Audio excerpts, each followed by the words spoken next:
Welcome to the Heel Turn Hotline, where the villains want to show tonight. Schemes, betrayals, chaos on the line. Heel Turn Hotline.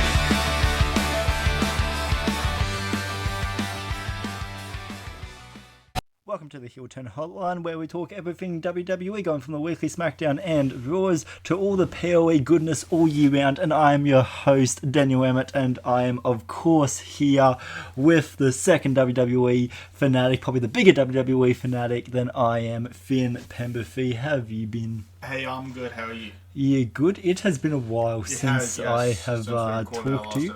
Yes, this is the first episode of 2026. It is, yes.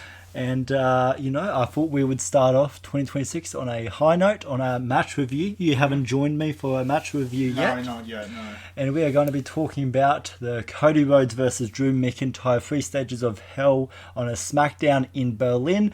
This was the first week back of 2026, first SmackDown of 2026. And, before we actually get into this match, I do want to give some history and backstory leading up to the 3 Stages of Hell. But I do want to take a moment to say, the quality of SmackDown this year, I think, has been drastically better than last year. The first week back, we had Randy Orton return to beat up The Miz. Mm-hmm. We had Matt Cardona, aka Zack Ryder, has signed a deal with WWE. I believe it's a part-time deal, so we don't know the exact details of how long the contract is. Whether I believe he's still performing on the Indies as well. Yeah, right. So how long do you think his contract is for WWE? I don't know exactly. Maybe it's a Legends contract where he makes sporadic appearances or something. I don't know how exactly long it's going to be because Matt Sardona's been on the Indies for a while, and to my knowledge he intends to keep wrestling on the Indies. I know he's with Juggalo Championship Wrestling. Last I heard he was the world champion, but I haven't caught up with their newer stuff, so I don't know. And I think he has dates with other indie venues as well. That was one of the things I was really shocked by with the first week of the new year is Matt Cardona coming back, because when we saw him during the Last Time Is Now tournament, I thought it was going to be a once-off appearance I thought it was going to be a one and done as well. Yeah, like Dolph Ziggler, but the fact that he has signed some kind of a deal with it, he's shown up twice, I believe, 2 or 3 times since the beginning of January, which we are a quarter of the way through January. So I do want to say, sorry for the delay on this podcast. I think the beginning of this year has thrown us around a bit, but we look forward to making this a weekly thing again. And the big news of the first week of SmackDown is Damian Priest versus Aleister Black ambulance match was the main event of the first week. What have you thought of that story? It was okay as a storyline. I'm fine with putting the two characters together. They both got the whole they both got the whole kind of gothic kind of gimmick. They've got similar characters, and I think characters with similar gimmicks should feud with each other. I think that's actually what makes those two work really well. Is they both have that very dark side to them. Both kind of got the dark side, both kind of gothic, both got lots of tattoos, stuff like that. Especially Aleister Black. He has a lot of tattoos, yeah. Yes, well, no, he has the more kind of gothic edge to his character. But the ambulance match I thought was great. I know at this point in this feud, nobody really cared about that storyline, you included. I know you checked out around the Last Man Standing. I was happy with the result, but I kind of checked out by then. So I was probably the only one that was actually happy and cheering and thrilled that Damian Priest finally got a win over Aleister Black. Because technically on paper it's 2-2, so they're both even though I consider that feud to be 2-1. Mm-hmm. Just because Damien was not the one to get the pin in the mixed gender tag match with Rhea Ripley and Zelina. He was not the one to pin Aleister Black. That's true. So yeah. I don't know. I think that's a very, on paper, it is technically a win for Damian Priest, but it's, yeah, I mean, I do want to do an entire episode like talking about that feud because I think there's a lot to dive into it, and the reason I bring this up is because I actually do want to compare this to the feud that we are about to talk about with Cody Rhodes and Drew McIntyre, as far as being drawn out. I think they're both very drawn out stories, and I think they're both very similar stories where they can't get enough of each other.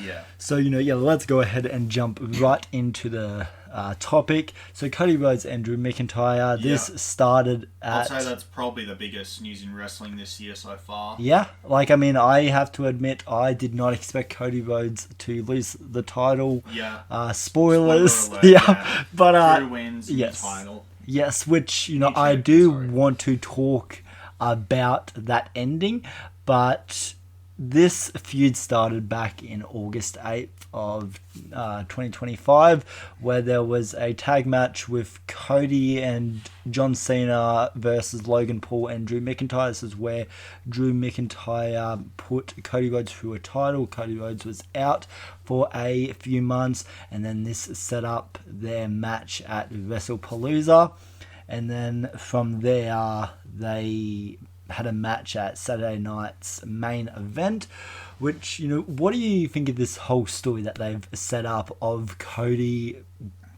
being called, Corporate Cody? That's my terrible Scottish impression. I'm fine with it. From what I've seen of Cody, he does seem like to come off as very corporate to me, very, very big business friendly, which to Triple H, who's trying to grow WWE into a massive worldwide business, I guess he'd want that as a champion, but I think Drew has some very good points there when he says that. It's, the other thing, I wasn't sold on Drew McIntyre. Like, leading into WrestlePalooza, there wasn't really anything that I was like, this is a guy that I can get behind. It wasn't until the build-up to Saturday night's main event where I was like, Drew McIntyre actually has some truth to what he's saying, where Cody wants to please the people, he wants to please the managers, he wants to please the behind the scenes team. I think that's one of the things that I've really liked about this story is I think Drew, there's a few different ways to talk about this story. First one is I think Drew has been done wrong. Yeah. Throughout this story, I think he was mistreated. Like, the fact that he's pulled through so much shit is just incredible to me. The fact that it's been really loss after loss for this guy. Yeah. Because whenever they announced a Cody versus Drew McIntyre match, I was always looking forward to it. Because I was, there was a part of me that did want Drew McIntyre to win. But then, I think you and I were always on the same boat where we were like, Cody is going to win this because him being the undisputed champion at the time. What do you think? I will say, I'm genuinely, when they were doing the build-up to WrestlePalooza, I thought it was just going to be like a once-off. I thought it was going to be it was just like a filler main event to give Cody like a first title defense, and that would be that. They would stop feuding. That's what I thought as well. To write him off for Street Fighter. I thought after that, they would be done with the feud, and Cody would feud with someone else, probably Lesnar. So I'm glad that they've continued the feud. To be honest, yeah. What, with Drew McIntyre? Yeah. Why? Because I would rather see Drew in the title picture than Lesnar, personally. Yeah, but, don't you have to admit that this story has been dragged out? It has, but I think the story's gotten better towards the end. I was actually, by the time the Three Stages Hell match came along, I was actually kind of invested in it. Right. Yeah, and as I said, I said this to you, and I'll say this on the thing, but the podcast, but this is the happiest I've been about a title change in a long time. I'm really happy that Drew got the win. Yeah. For me, I started to come over to Drew during his promos leading up to Saturday night's main event because, I thought he did some really good stuff. He's great with public speaking. He's great with getting his point over in less than 5 minutes. He speaks very passionately. He is... I think Sorry, I think Drew's a really good promo. He's very good in the ring. You know, the Claymore is a fantastic finisher. It's great, yeah. So, you know, that was kind of the setup to Saturday night's main event was, you know, Cody on stage being the American Nightmare, and then behind the scenes it being Corporate Cody, and how, you know, the referees are on Cody's side, which then that leads into, is it Saturday night's main event or WrestlePalooza where the ref does Drew McIntyre dirty? It was Saturday night's main event. WrestlePalooza, Cody won clean. Yes. But at Saturday night's main event, like, there was a thing where Cody hit Drew with the belt. I think maybe a DDT or something onto the belt, and the ref didn't see that. Right. So, and there was another match where, I think it was on a TV show, like a SmackDown or something, and Cody intentionally got himself disqualified against Drew. I believe. Was this a promo? No, I believe it happened. There was a match. I don't know if it was a title match or not, but it was mentioned in the promos. They had a match where Cody got himself disqualified. Interesting. Okay. Because that's why Drew was all on about. It happened before Saturday night's main event. That was why part of the stipulation Saturday night's main event was if Cody got disqualified or count out, he would lose the title. Yeah. Yeah. I thought that Saturday night's main event was really good. I think it's the best out of the three. I agree. I also think it's the best out of the three by like a pretty big margin. I think it was one of the better matches of last year. I thought that was the match that best showcased Drew McIntyre. Like, you know, I think with 3 Stages of Hell, which we will talk about more, I'm glad Drew won that, but then at the same time, I don't think 3 Stages of Hell really showcased Drew that well. Yeah, what do you think? Yeah, how do you feel about the way that they showcased Drew? So you're happy about the result. How do you feel about the way showcased? My issues with the match aren't really issues I have with how Drew was presented necessarily. I thought he looked good in the match. I thought he played his heel very well. His heel role, and I thought he looked strong. Well, strong but not too strong, which is how a heel should look. Yes, and like I think the way that they crafted the 3 Stages of Hell with Drew McIntyre winning the first one, the second one being won by Cody Rhodes, I think that made for a intense. It wasn't Hell in a Cell. What was it? Steel Cage. Steel Cage, yeah. Steel Cage match. You know, I think it made it very interesting. You know, I have a lot of problems with 3 Stages of Hell, which I do want to get into. My first problem is, you know, Jacob Fatu returns. He's been a big part of this feud. That's kind of really what started this second feud with Drew McIntyre and Cody was pissed because he thought that Drew McIntyre was the one to knock out Jacob Fatu in a very violent way backstage. And so that's kind of what launched their whole Saturday night main event match. And, you know, during this time leading from the time that Jacob Fatu got knocked out or wrote off to the time that he has returned, Cody Rhodes has always been on Jacob Fatu's side.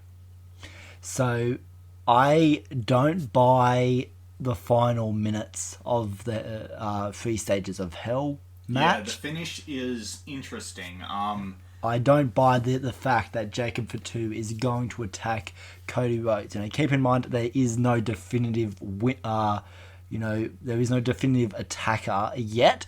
But the way that 3 Stages of Hell went, the fact that, you know, when Drew McIntyre opened the steel cage door, and the fact that his first interaction was with Jacob Fatu, and the fact that Drew McIntyre was the first person that Jacob Fatu attacked, makes me believe that it was Drew McIntyre. Yeah, well, to play devil's advocate, how it looked to me was, maybe I'm, giving them too much credit, but it looked like to me like Jacob was attacking both of them. Like, he was attacking Drew first. Cody tried to stop him, so yes, in like a blind rage, he attacked Cody, and then Drew, being the sneaky heel, like, climbed out of the cage when Jacob wasn't paying attention. Yes. Because after Drew won from memory, like Jacob's like, death staring Drew. Yeah. And then like Cody pushes him from he pushes Jacob from behind into the cage. So Yes. maybe he was attacking both of them. Who do you think was the attacker? Do you think it was Cody or Drew, or do you think it was somebody else? I don't know, honestly. Probably I don't know where the storyline's gonna go.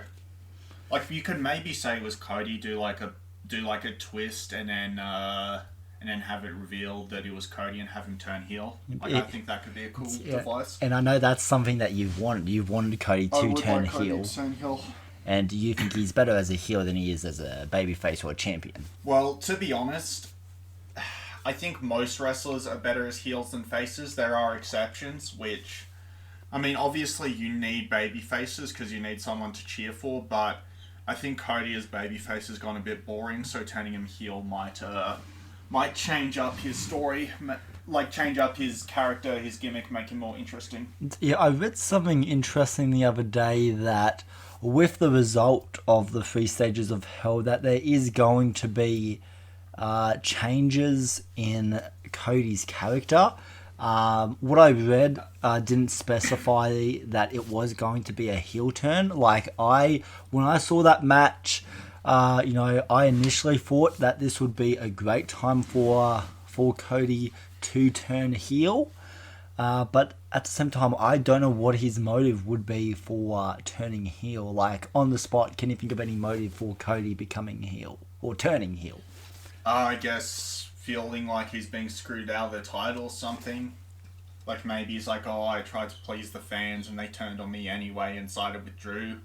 Maybe something like that. Yeah, so similar to John Cena's heel turn, where, like, I know a part of his heel turn was like, the fans turning it against me. Yeah, I don't know. That's just like something on the spot. Like I think it would be better if they made more of a reason, but that would take time. Yeah, I think they have more potential now to do more with Cody's character now that he doesn't have a title in the way limiting him to being just a babyface. Like, I think we can explore more sides of Cody, and I think that was something that was hinted at leading up to the SmackDown, where we did see Cody use the title against Drew McIntyre, which is a very heel thing to do. That's true, it is. And we saw a very angry and aggressive side of Cody as well, which, I've always thought that there's some anger building up inside of him, because since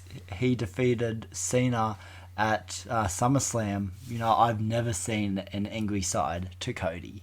Yeah. So the fact that there is this anger to him, I think there's more that you can explore with that.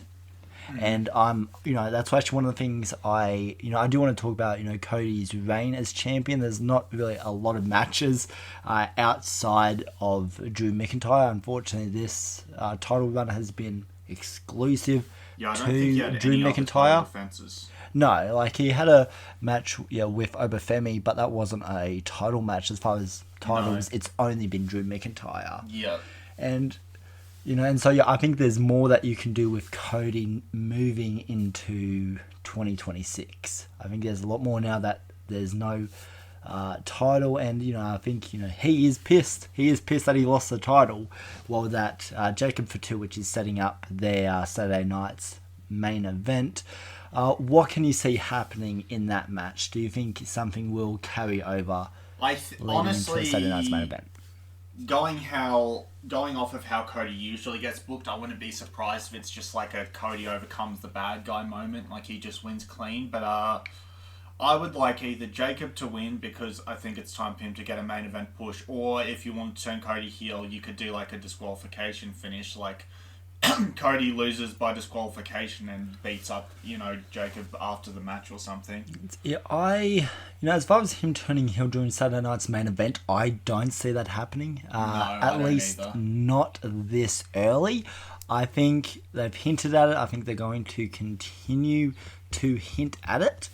Do you think Drew McIntyre will interfere in the Saturday night's main event match Hopefully in some way. I hope he doesn't, because I think, like, the storyline got more interesting as it went on, but I think the storyline's kind of run its course. I feel like they should both go on to new things, Yeah, because new stories. You showed me a post on Facebook Yeah, from Drew McIntyre, and he had 2 boxes ticked, and the third box was take Cody Rhodes' soul, and that wasn't ticked. So that's obviously an objective of his. What do you think that means? There's obviously some kind of a tease there. Yeah, I don't know. Do you think they will follow through? That's the thing, is I don't want them to continue this story. No, neither.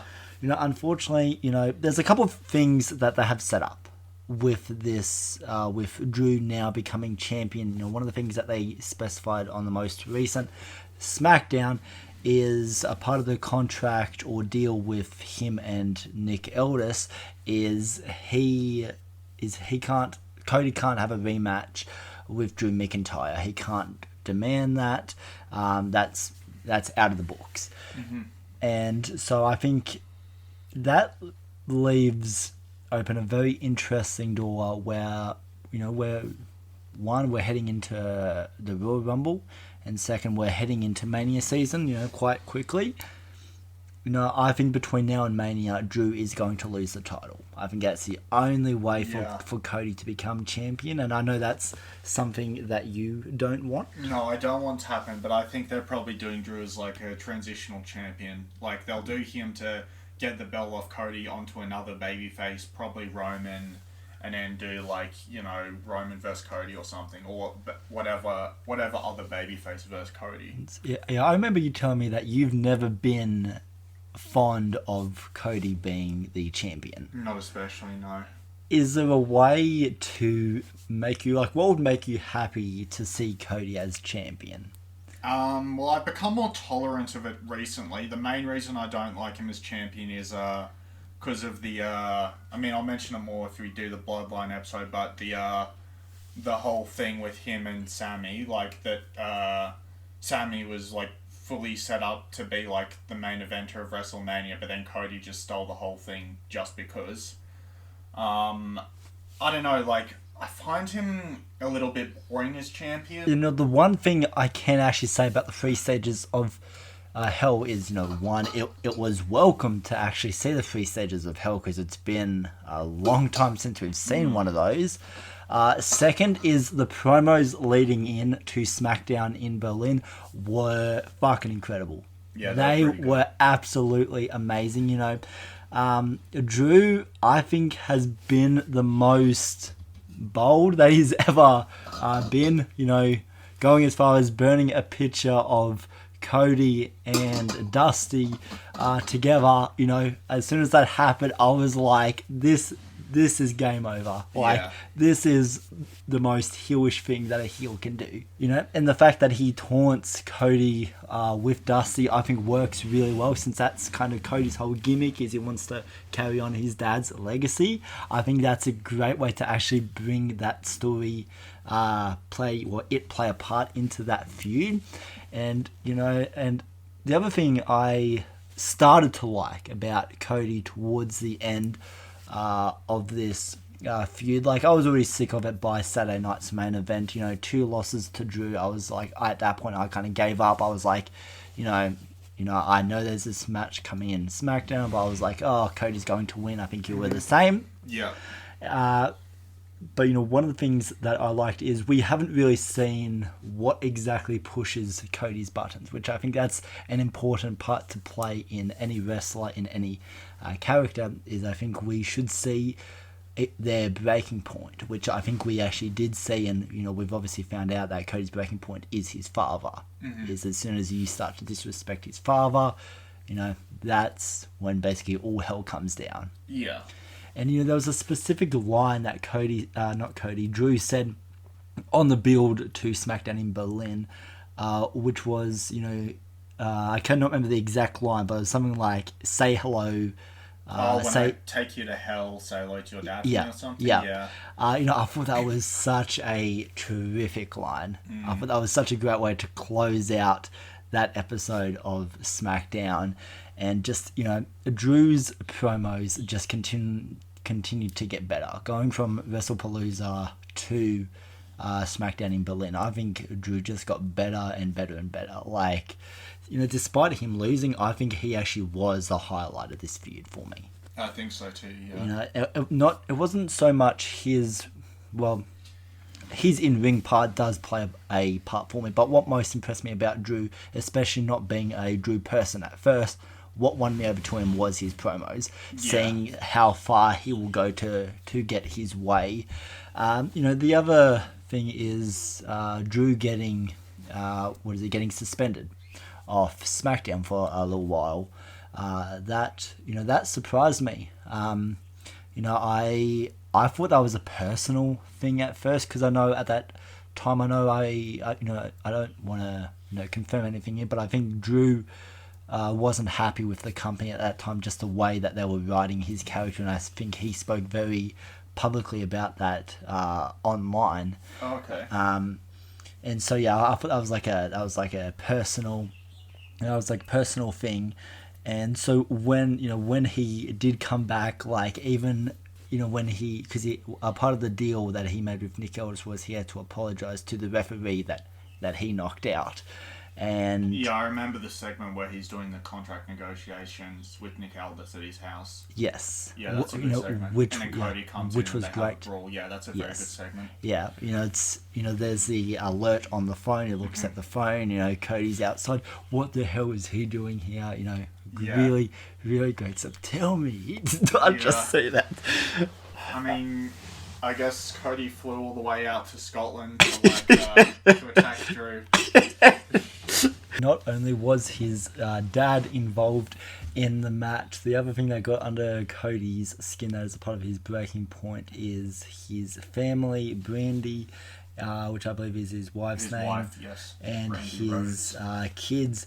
Drew McIntyre, I think he used that on the build to Saturday night's main event, but most recently he used it on the build to SmackDown in Berlin, and I think he used it in a very effective way. So using two of the things that is most personal to him, I think the one for me that is probably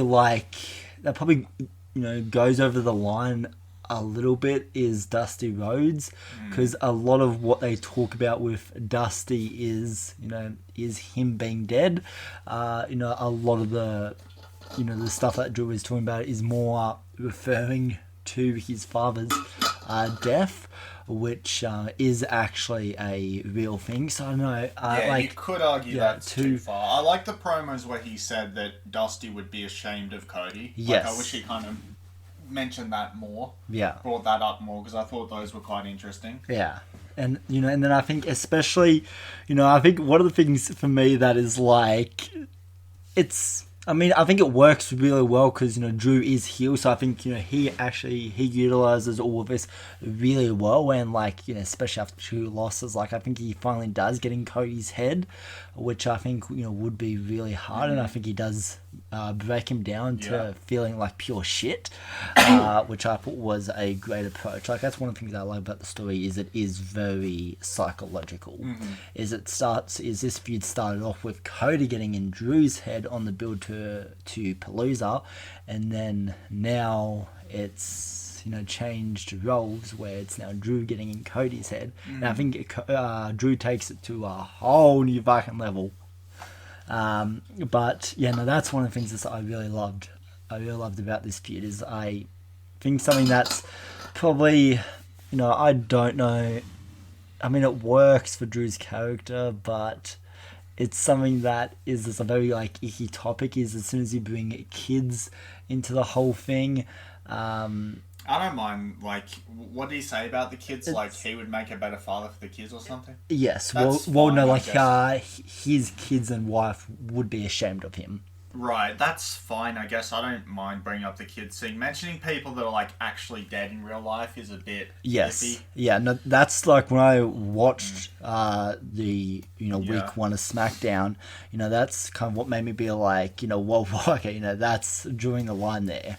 Like that's a line. It is definitely towing that's a line. a line you should not cross. Like, I was watching that SmackDown live, and like when it cuts to the little promo where Drew McIntyre is outside announcing what the 3 stages are, and he just slams the photo and smashes the glass frame on the ground. I was like, no. But then he took it a step further by burning it, and I was just like I was like, no.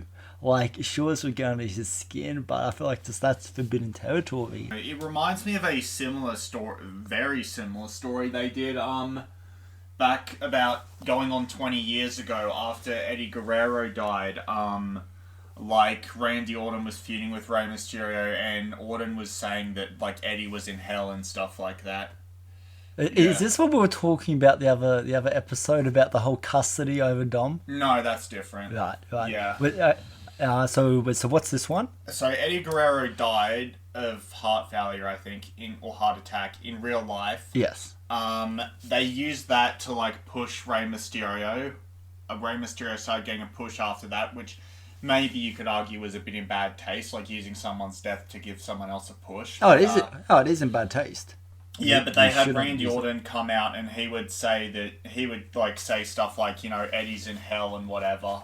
Yeah, right. So kind of similar to what and so, what was the whole context of hell? Huh? What was the whole context of hell like when he says? There wasn't much context. One was just saying that to I think in storyline he was just saying that to piss off Ray. Right.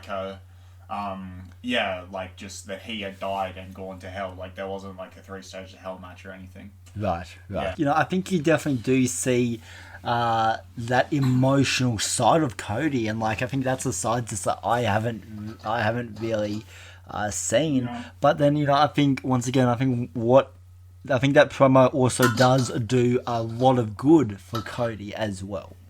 Mm-hmm. I think it does a lot of good of Cody, because since his whole gimmick is he wants to follow in his father's footsteps and become the American Nightmare, is I think him defending his father is a great way to kind of show that gimmick in a light that I don't think has been done yet. What do you think? I don't know. I kind of think Cody should, I know in politics, not in politics, in wrestling, in the, political scene, having a father, having a father who's a big name helps get you ahead, but I kind of think that Cody should kind of make his own character. He should still call himself Cody Rhodes, but he should distance himself a little bit from the Dusty stuff, make his own character, I think. Yes. I think I think it's the whole gimmick thing has been utilized really well here.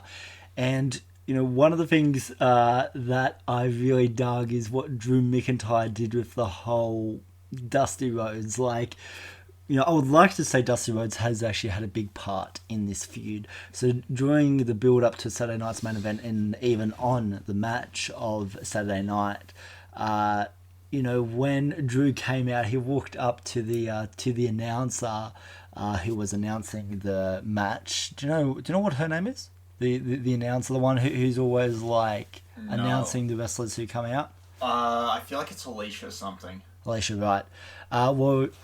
Drew walks up to Alicia and is like, can you announce me as the American Dream? And I was just like, oh man, Oh yeah, that was pretty cool. You also wanted to kind of mention a similar match and a similar build to the 3 Stages of Hell match. The build and the format of the match is very similar to the first ever 3 Stages of Hell match, and in my opinion the best one. Steve Austin versus Triple H. What were the 3 stages of that one? Exact same, normal match, street fight, and then steel cage. Right. Yeah, I thought the second stage for this one was Falls Count Anywhere. Oh yeah, you're right, it was Falls Count Anywhere. So, okay, technically slightly different. Slightly. So the second stage is street fight. Yeah. Right. Yeah, you're right. The second one of the Cody Drew one was Falls Count Anywhere. And you said that this one has a very similar story as far as build up. Because it had the what's the build up? Well, the storyline was Austin had to get a surgery like a year before, so they did an angle where someone hit him with a car. It was revealed to be Rikishi, but then I guess that didn't get the reactions they wanted, so they had it revealed that Triple H paid him off and he was the mastermind behind it. So they were feuding. Anyway, the part where it gets similar is it gets to a point where Vince McMahon made it so they had a clause where they couldn't touch each other into the build-up of the match, going into the match. Right. And they did similar things where they would both try and goad each other. Yeah. Yeah.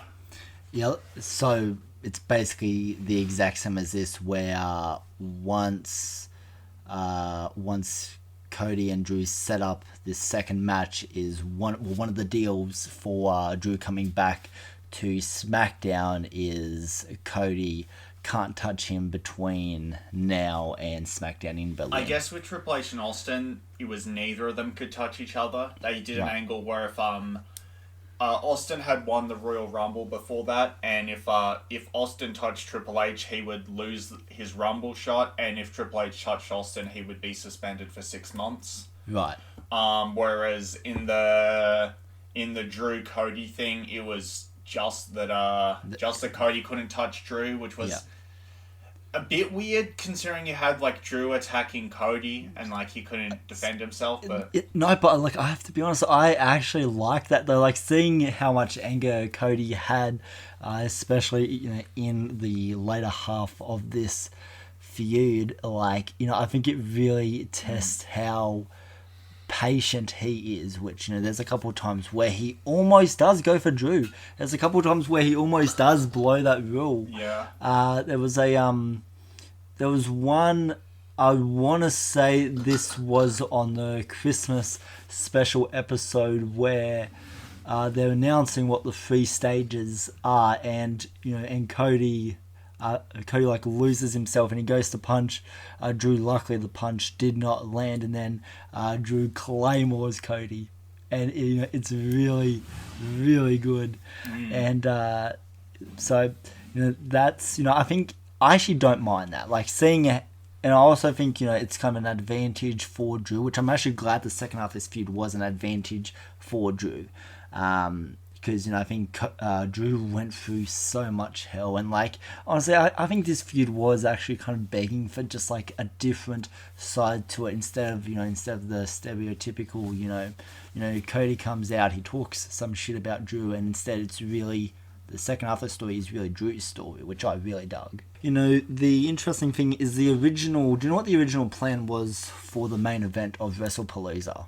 No, I don't. The original plan was initially going to be Cody losing the title to Drew McIntyre. So Drew McIntyre was originally supposed to get the title at WrestlePalooza. Right, okay. I believe Randy Orton was supposed to come out, and it was going to be his heel turn. It was going to cost Cody the title, and Drew was going to become the new champion. And I think either a few hours before Palooza aired, or a few days beforehand, those plans were changed to have Cody Rhodes retain the title. Which I think is very interesting. I think that being that was Cody's first defense, wasn't it? Yes, as it champion. was. So I think as for first defense, I think that was fine. I think you can't have a champion lose on their first match back. You just can't. Or as champion, you can't do it. It has happened before, but it's relatively rare. Right. Yeah. But I think then with the Saturday night's main event, I feel like if you took those plans from Palooza and did it on a Saturday night's main event, honestly, I don't know why they didn't do that. I mean, it's been 100 years, Finn. It's been 100 years. Randy cannot look at that title forever. Yeah. He can't look at it. So the fact that the original plan was going to be him turning heel, I would have applauded just to see Randy Orton go against Cody, since they've been tag team partners for a while now. Yeah, they have been. So, the fact that they didn't do that is just baffling to me, because I think I don't know a single person out there who does not want Randy to turn heel. Who knows, mate? Yeah, I would like him to turn heel. Who knows? Maybe on the off chance he wins the Fatal 4-Way at Saturday night's main event, that could lead to something between Orton and Rhodes, but who knows? Yeah. I was thinking about that when I was watching SmackDown, when Randy won against The Miz. I was thinking about that, but then I was like, that doesn't work. That doesn't work when it's Randy and Drew McIntyre. Even though there is a story there is an established, I guess, friendship to a degree there. I just don't think that works. I feel like with Randy and Cody that's a personal story. And I don't think Randy's going to win at Saturday night's main event. No, I don't. I think that will go to Sami Zayn. I mean, I think it'll probably be Sami, or I would maybe Damien, but probably Sami. See, I would like a push for Damien, but I just don't think the Fatal 4 is going to be that. Seeing how he was booked during the Aleister Black feud, I just don't think, unless they do want to actually put in the effort with him and actually give him another championship shot. I don't think that's going to be possible. Sami Zayn seems the most likely because he did a great promo. I think it was the first SmackDown back, and he was talking about showing his kid WWE, or actually no, I think it was John Cena versus Gunther. I think he took his son to see a John Cena match, and and he was talking about how his kid is always really curious about his father's work. I cannot remember the exact words, but it was a great promo. I have to show you it after this. And so, I think Sami Zayn to me, is the most probable winner for that. Probably, yeah. And, I think with... I was hearing rumours at the tail end of last year, people were saying that Sami was going to win the Rumble. I don't think that's going to happen, but, who knows, maybe he'll win the Fatal 4-Way and go on to get a world title push. He is... For the Royal Rumble, at least from the reception I've been able to see online, he seems to be in the top 4 favourites to win. Right, okay. Roman Reigns is still most people's favourite to win. Mm-hmm. Surprisingly, I don't hear many people talking about Brock Lesnar to win the Rumble. Neither. Which... I would say that's probably at a 30% chance for me now. I am less sure that I was pretty sure that Lesnar was going to win, but I'm less certain now. I think it might not be him, actually. I think now my 2 winners are... It's either going to be Roman Reigns or Cody Rhodes. Mm-hmm. Cody, I think, is the more probable one, seeing how he is very well protected. Roman... seeing how limited he's involved in the company. I mean, it would be cool to see him win a Rumble because he's only won one Rumble. Yes, that's correct. 2015. 2015. And so, it would be cool to make him a 2-time winner. If Cody wins this year's Rumble, he, as you said, he will be tying with Stone Cold Steve Austin. Yes, for most Rumble wins, yes. Yeah, which would be absolutely incredible because not many people have 3 wins. No, currently only one wrestler has 3 Rumble wins. Yes. I think there's a good chance that Cody will win the men's Rumble. I could see it happening. Yeah, because Roman has gone into Mania events, without participating or even winning the Rumble. That's true. Yeah. So, I don't think he really needs to win it. Cody, I don't think doesn't either. But if they are going to go the route of him getting back the belt at Mania, which I think is still going to be the plans for Cody, is I think so. Here's what I think is going to happen. We'll come back to the 3 stages of Hell in a second, but what I think is going to happen is between now and Mania, Drew is going to lose the title somehow to someone, and then at Mania, Cody is going to win it back off that other person, since Cody and Drew cannot go against each other again. Yeah, that is currently my thoughts. That's currently my prediction on what's going to happen. Who do you think will defeat Drew for the belt? Probably, what do you call it? Probably Roman. Roman, yeah. Because, like, they'll want to do, like, maybe they want to do Cody versus Reigns, make it a WrestleMania trilogy. WWE Number loves 4. that. Oh, if they had I thought they've only had 2 so far. I thought they've had 3 matches. I thought WrestleMania 40 was their third one. I thought it was their 4th. Sorry, I thought it was their 2nd. Ah, right. Yeah. Okay, yeah, I could be wrong on that. WWE loves their WrestleMania trilogies. I mean, you got Austin Rock. They made Lesnar Reigns into a WrestleMania trilogy. For They whatever did. reason. They did. That was not necessary. So I wouldn't be surprised if they do that. Triple H Undertaker have had 3 WrestleMania matches as well. They've had technically a WrestleMania trilogy. So because I know that was going to be the original plans for Mania, was going to be Cody and Roman. Mm-hmm. Well, at least that's what Survivor War Games seemed to set up. yeah, I'm not sure what's happening now. It's kind of, week 1 of SmackDown teased a lot, like Sami Zayn was going after the Undisputed belt, Randy Orton was going after the belt, so all these people were wanting to go after Cody for the belt, and especially Roman, but now that's kind of changed. So I don't know what they're doing with the belt. I personally wouldn't. I think they will do it, but if I was the booker, if I was like Triple H, or if I had seceding power over Triple H or whatever, I wouldn't have Drew lose the belt, and I wouldn't have Cody win the belt in Mania. How would you book it? I would book like, Drew retains, I don't know, maybe loses to Mania against someone, but not Cody, and or you could just go for Cody to have like for Drew to have like a long reign. Do you see a long reign happening out of this? No, I don't think so. I think it's going to be a pretty short reign. This is where you and I are going to disagree on this. I know you're very much like for heel being a champion. Yeah, I think wrestling is a heel-driven business. I am the opposite. I think it's a babyface driven business, and I think at least the Undisputed belt, I think that should be held by a babyface. I don't think it should ever be held by a heel. I know it's something that I've done in the past. Reigns held the belt for like 4 years, and he was very over.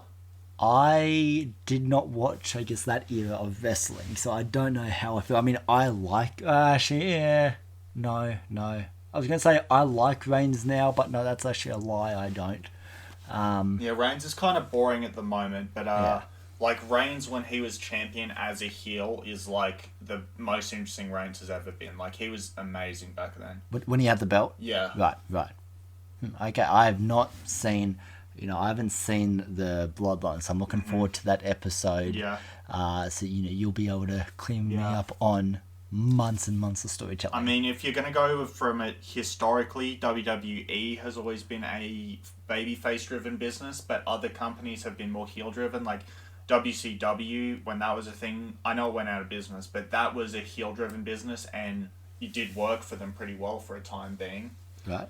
So, I'm not... And WWE has had moments where they were, like, heel-driven, so it just depends. Well, and, I feel like having a heel as a champion, it's just... I think cheating works for the heels, but I don't think your business should be so reliant on the cheating side, which I feel like if you have a champion that is a cheater and that is a heel... But if the heel champion never cheats, then it just ends up like New Japan Pro Wrestling, where like where there's no difference between the faces and the heels inside the ring. True. Or some other like indie companies do that. I wouldn't be surprised if Ring of Honor does that, where it's like there's no difference between a face and a heel practically. Like, if they don't wrestle differently, I don't think there is a difference. Right. Yeah, no, true. So, and I don't know, I like it. I think it makes it more entertaining. Yeah, I think it makes it more entertaining. I think it makes the matches much more unpredictable as far as what the outcome is. If you have a babyface, but I think the thing with the babyface is I think at least you have someone that's protecting the company in and out, which is something I think Cody during his reign I think did. Well, there were moments of this where he where he was speaking purely from the audience's perspective, and he was speaking to the audience as well as speaking from the perspective of the managers, and really defending the company as a whole. That's really how this whole Drew McIntyre feud started, is by him, seeing something went wrong backstage with Jacob Fatu, him wanting to respond to that. Cody didn't have to get mixed up in that. He chose to, because he wants to protect this company. At least that's the way I interpret it. How did you interpret that? And what is that the type of champion and character that you want defending a company or your company? Not Cody. No, I think he's quite boring, especially as champion. I don't want him as the world title, at least not for the long term. And now for the Mac Daddy of this feud, the 3 stages of hell. First stage being a normal wrestling match. This one was won by Drew McIntyre. What were your thoughts on this first stage? Yeah, the first stage was good. It was enjoyable. Cody is in control for most of it, which makes sense because, just in general, in a lot of matches, the face is in control at the start, but also But also story-wise, I think it makes sense. He would have a lot of aggression. He would want to beat up Drew. He would want to unleash it, which I think he does do really well in this first stage. And now, how do you feel about the way this first stage ended? So, Cody dominated most of this match, if not all of the match. And then in the final seconds, we have Drew McIntyre pull a tricky one on Cody by kicking him in the balls and low blow pinning him. Claymore. Yes. I liked it. I liked how he didn't kick out of the Claymore. I liked it. He got a lucky shot in. Stuff like that can happen in fights. Which I think works for the whole heel side of him, is it's something that you don't expect. I thought it was a really kind of clever way to kind of give Drew the advantage going into the further 2 stages. Yeah, stage 2 was a Falls Count Anywhere match. Yep, this is probably the stage I remember the least. This was the best stage. Stage 2. No, I would agree. I remember liking it quite a lot. Stage 2 I really liked. I just like matches in general where it goes out to the crowd. And they definitely went into the crowd. They went to the backstage area as well, from memory. Yes, they did. Cody Rhodes threw Drew McIntyre's head into a shield behind the scenes, which I thought was really, really cool. Not many matches do that. We don't get many, crowd brawls anymore. Yeah. So it was good to see that. But I think my favourite part of stage 2 was everything that took place around the railings. We have Cody Rhodes starting to climb up, and then Drew McIntyre grabs him, and then Cody pulls out of it, and I think he slams his head into the other side. That does sound familiar, actually. Yeah. Which I thought was really, really good. But then this got even better as soon as a table happened. Yeah, there was a table spot where Cody Rhodes goes up to the very, very top of this railing and jumps off it. I was, and the fact Drew McIntyre pins out of that, no fucking way. I call bullshit. That honestly, I forgot about that spot. That definitely could have been the finish, realistically. Yeah, I call bullshit on that. There's no way Drew is pulling out of that shit. I guess, to be fair, it was quite far away from the ring, so if you had that be the finish, you would have a lot of the steel cage. Not a lot, but you'd have a few minutes of the steel cage match where, it's not actually inside the cage and Cody has to, drag Drew back into the cage. True, yeah. The fall was outside the ring, but it was closer. It was Cody hits Drew with a crossroads through the announce table, which was really good. I liked how it actually took place on top of the commentator's desk. Yeah, and it broke the table. It did. He pinned him. Yes. And then after that, Cody dragged Drew back into the ring, and the steel cage comes down, and this was my least favourite fall by a long shot. Yes, which, by the end of stage 2, these guys are already exhausted. Yeah. These guys are already, mentally and physically exhausted. They have a hard time getting up off the ground, going into the steel cage. So, the fact, which I think this is one of our problems, I think stage 3 has the most problems out of the 3 stages of Hell. Yeah. First one being the fact that there's a lot of finishes in this one. Yeah, Cody hit something like 3 or maybe even 2. I don't know, 2 or 3 crossroads in a row. Yes. And Drew gets out of it and then just kind of no-sells it. Cody kicks out of at least 1 Claymore, probably more than that. There were a lot more finishes. There was a Cody cutter off the top of the cage. There was. I dug that shit. I thought that was awesome. Yeah. I thought that was really, really cool. It did look cool, but Drew kicking out of it was maybe a bit unnecessary. Yeah, and the fact that Drew kicked out of 2 Claymore, 2 Crossroads, I was like,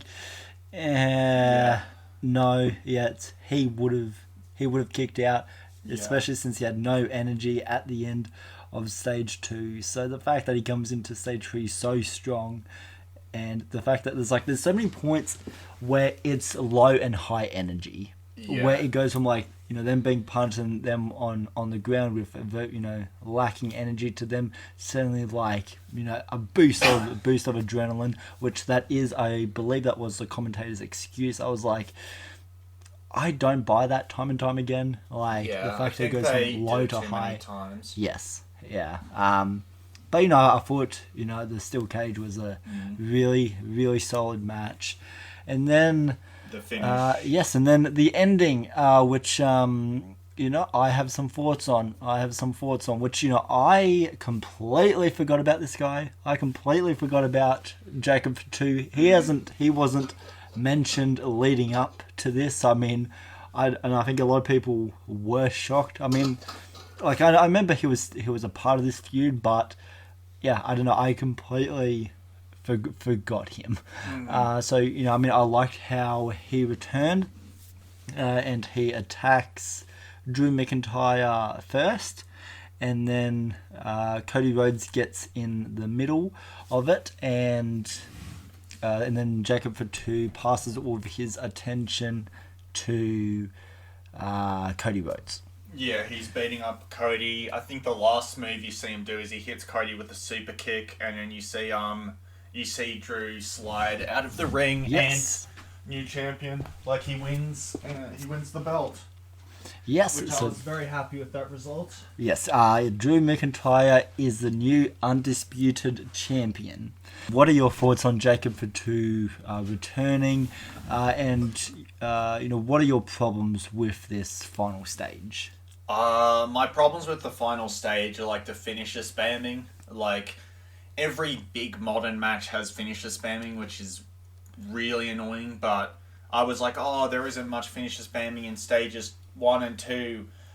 I guess that was too good to be true. They had to bring it in near the end, which I thought was a bit hard to believe considering they were be exhausted. True. Yeah. Yeah, the finish is... I'm fine with the finish. I'm happy to see Jacob back, and I'm really happy Drew won, so... Yes. Yeah. I have 2 big problems. Mm-hmm. I have 2 big problems. One, why the hell is Jacob for 2 attacking Cody Rhodes? But, sure, they had to have Drew McIntyre 1, so, sure, doesn't make sense, story or narrative-wise, but, cool. Second one is... There's multiple times throughout, this match in particular, where Cody's on top of the cage, Drew's on the ground, and Cody could have simply just got out of the cage right there and then. Yeah. And the ending is the perfect example of this. When Jacob for 2 is beating up Drew McIntyre, it's not even focused on Cody. He could have just climbed that cage, got out, retained the title. That's not how a babyface would win.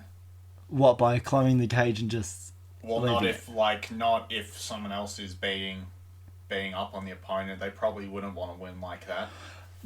No, but to me that would have made a better ending because, why would Cody Rhodes have any sympathy towards Drew McIntyre after what he's done to him? Like, That's true. Why would he want to help him? I guess that's a fair point. So I mean, it doesn't make sense to me. There were multiple opportunities and like multiple gaps where it was like, there was so many chances for him to win, but he just didn't do it. And do you know why that is, Finn? Why? Because the fucking script says so. Yeah, that's true. The script tells Cody not to win the title or not to retain it here, and it was just really annoying because Cody's had better matches. He has. He knows the ring both in and out. So the fact that he just doesn't take many of these opportunities that were displayed to him, and the fact that the writing. I mean, I'm sure the reason he doesn't want to escape is because he wants to keep beating up Drew. Like, that's happened in steel cage matches, stuff like that. Sure, but I feel like, that would make sense, but then that wasn't what this ending was, though. Yeah. And just, I just don't get why Cody had to go over to Jacob. I just don't know what. I just don't see what the point of that was. Like, Drew was distracted. Take this opportunity to retain, and just, usually I'm, I know this is scripted, and usually I'm pretty easy on like scripted stuff, but this idiotic writing just annoys me. It's how do you feel about all of this? I don't know. I'm not as mad about it as you are. It's fine, I guess.